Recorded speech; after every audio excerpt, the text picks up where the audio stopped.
আসসালামু আলাইকুম ওরহমতুল্লাহি ওয়াবারাকাতু।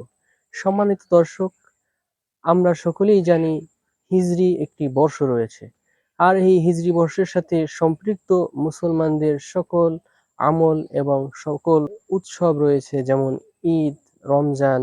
এই সমস্ত কিছু হিজরি বর্ষের সাথে সম্পর্কিত। তো আমাদেরকে এই হিজরি বর্ষ সম্পর্কে জানতে হবে। হিজরি বর্ষের 12টি মাস সম্পর্কে আমাদেরকে জানতে হবে। তো হিজরি বর্ষের উৎপত্তি কোথা থেকে? তৎকালীন খলিফা আমিরুল মুমিনিন হযরত উমর ইবনে খাত্তাব রাদিয়াল্লাহু তাআলা আনহু এর শাসনামলে হযরত আবু মুসা আশআরী রাদিয়াল্লাহু তাআলা আনহু ইরাক এবং কুফার গভর্নর ছিলেন।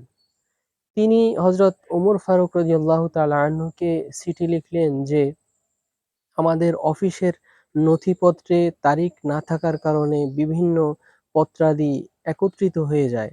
সুতরাং একটি তারিখ নির্ধারণ করা অত্যন্ত জরুরি। হযরত ওমর রাদিয়াল্লাহু তাআলা আনহু সেই চিঠি পেয়ে এরপরে সকল সাহাবা ইকরামদের সাথে পরামর্শক্রমে এই হিজরি বর্ষ চালু করলেন। তখন অনেকেই বিভিন্ন মতামত পেশ করেছে। কেউ কেউ বলেছে রাসূল সাল্লাল্লাহু আলাইহি ওয়াসাল্লামের ওয়াফাত থেকে শুরু করে হিজরি বর্ষ গণনা শুরু করতে। আবার কেউ কেউ বলেছে রাসূল সাল্লাল্লাহু আলাইহি ওয়াসাল্লামের জন্ম সন থেকে। আবার কেউ কেউ বলেছে রাসূল সাল্লাল্লাহু আলাইহি ওয়াসাল্লামের নবুয়ত প্রাপ্তি থেকে। আবার কেউ কেউ বলেছে রাসূল সাল্লাল্লাহু আলাইহি ওয়াসাল্লাম যখন হিজরত করেছেন তখন থেকে হিজরি বর্ষ চালু হবে। হযরত ওমর ফারুক রাদিয়াল্লাহু তাআলা আনহু সকলের সিদ্ধান্তক্রমে হিজরতের বর্ষ থেকে হিজরি বর্ষ চালু করেন এবং সেই থেকেই হিজরি বর্ষ চালু হয়। আর হিজরি বর্ষের 12টি মাস রয়েছে। আমরা মুসলমান হিসেবে আমাদেরকে এই 12টি মাস সম্পর্কে জানা অত্যন্ত জরুরি। বিশেষ করে এই 12টি মাসের নাম, যেমন আরবি হিজরি বর্ষে 12টি মাস রয়েছে। প্রথম মাস শুরু হয় মুহাররম, আর শেষ মাস হচ্ছে জিলহজ। তো আমি একে একে আপনাদেরকে 12টি মাসের নাম শোনাচ্ছি, আপনারা এই নাম শুনে অবশ্যই মুখস্থ করবেন।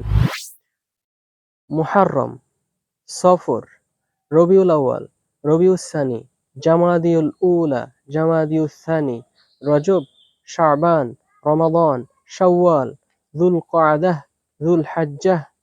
এই হচ্ছে আরবি হিজরি বর্ষের 12টি মাস। এর সাথে আমাদের সকল আমল জড়িত। আর এই হিজরি বর্ষ সম্পূর্ণরূপে চন্দ্রের উপর নির্ভরশীল।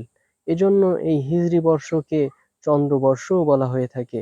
এজন্য মুসলমান হিসেবে আমাদের হিজরি বর্ষ সম্পর্কে জানা অত্যন্ত জরুরি।